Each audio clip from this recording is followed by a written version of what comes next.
ಎಲ್ಲರಿಗೂ ನಮಸ್ಕಾರ. ಇವತ್ತು ನಾವು ನಮ್ಮ ತೋಟದಲ್ಲಿದ್ದೀವಿ. ನಿಮಗೆಲ್ಲರಿಗೂ ಇವತ್ತೊಂದು ಸ್ಪೆಷಲ್ ಮೆಡಿಸಿನಲ್ ಪ್ಲ್ಯಾಂಟ್ನ ತೋರಿಸ್ತೀನಿ ಬನ್ನಿ.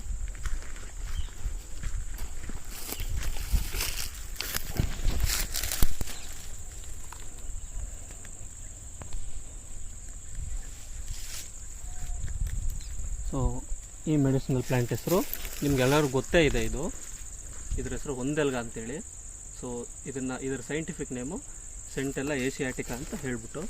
ಸೊ ಇದು ಕಳೆ ಗಿಡದ ಥರ. ಸೊ ಎಲ್ಲ ಕಡೆ ಅದೇ ಬೆಳ್ಕೊಳ್ಳುತ್ತೆ. ನಾವು ಜಸ್ಟ್ ಒಂದು ಗಿಡ ಹಾಕಿದರೆ ಆಟೋಮೆಟಿಕ್ಕಾಗಿ ಅದೇ ರಿಪ್ರೊಡಕ್ಷನ್ ಆಗಿ ತುಂಬ ಗಿಡ ಬೆಳೆದಿದೆ. ನೀವು ನೋಡ್ಬೋದು, ಇಲ್ಲಿ ತುಂಬ ಗಿಡಗಳು ಅದೇ ಕಳೆಯಾಗಿ ಬೆಳೆದಿದೆ.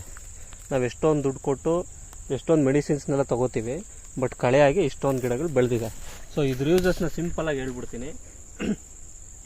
ನಾವು ಡಯಾಬಿಟೀಸ್ಗೆ ಇದನ್ನು, ಮಧುಮೇಹಕ್ಕೆ ಇದನ್ನು ಕಷಾಯ ಮಾಡ್ಕೊಂಡು ಕುಡಿಬೋದು.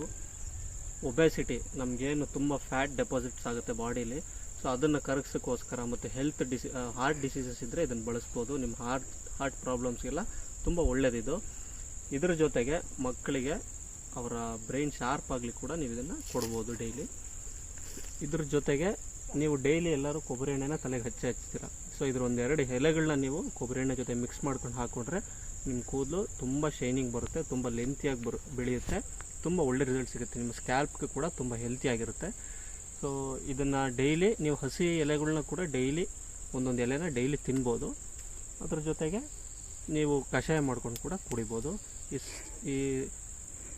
ಈ ಸೆಂಟೆಲ್ಲಾ ಏಷಿಯಾಟಿಕಾ ಇದರದ್ದು ಸಿಂಪಲ್ ಮಾಹಿತಿನ ಇಷ್ಟೊತ್ತು ನಮ್ಮ ಜೊತೆಗಿದ್ದು ಕೇಳಿದ್ದಕ್ಕೆ ಎಲ್ಲರಿಗೂ ಥ್ಯಾಂಕ್ಸ್.